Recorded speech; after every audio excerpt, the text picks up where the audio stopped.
So Tekashi 6ix9ine is out here pointing the whole finger.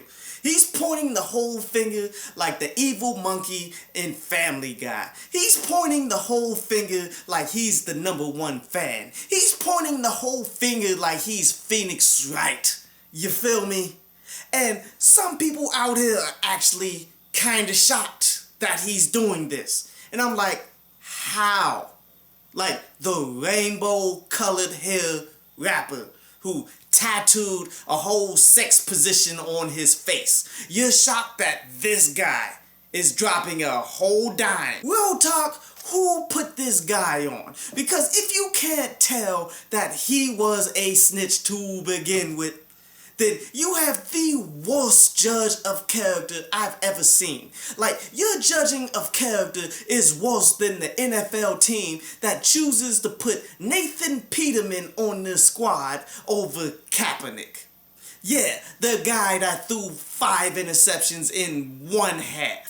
That guy. The guy who tried to jump a couple people at LAX and caught a stankin' 2-piece and a biscuit and drug on the floor. The guy who will pull up at the crack of dawn in order to do a video in Chicago and run away. And to be real with you, it's kind of funny when you look at the transcripts of what's going on in court on how he just brought up out of nowhere Trippie Redd, Jim Jones, Cody B, saying that all of these individuals are part of the gangs and stuff as well in order for him to save his life. And to be real with you, this is the majority of how most people in the music industry will do. Look at individuals like Little C's and things of that nature, because you don't get on in the rap game because you're quote unquote real. You get put on because you're buzzing and you got a name for yourself and you're making a bit of money and people can see that and they decide to take all of that money off of you.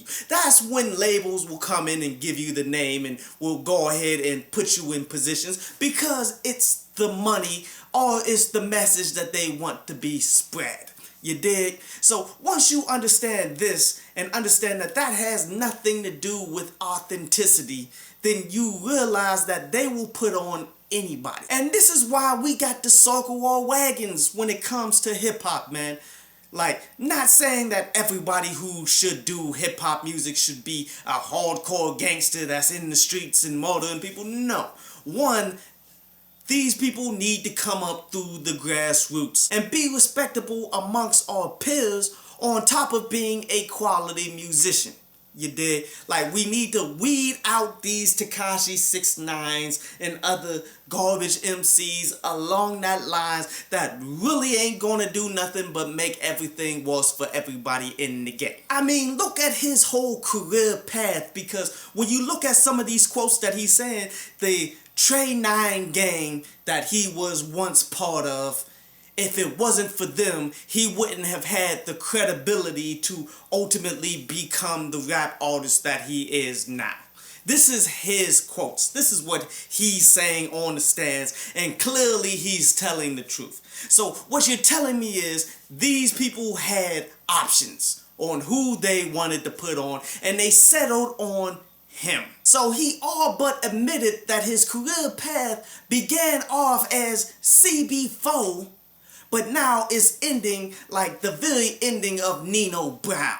You dig? And it's ridiculous for a garbage MC to even be to the forefront like he was at the forefront, and to be even put in situations that he was in. And it's funny, did you guys see the tape that leaked of him getting kidnapped? Now, am I making light of this situation? Yes, because it's hilarious. Like, everyone should have known that you cannot trust this guy. But I wouldn't wish anyone to be kidnapped at gunpoint, to be getting beat up constantly, to be to the forefront of the music industry, but yet he's just a terrible person all the way around. You dig? I would never wish this on anything, but yet as we see it happen, we can't help but to laugh because some people were dumb enough to see it through all the way to this point.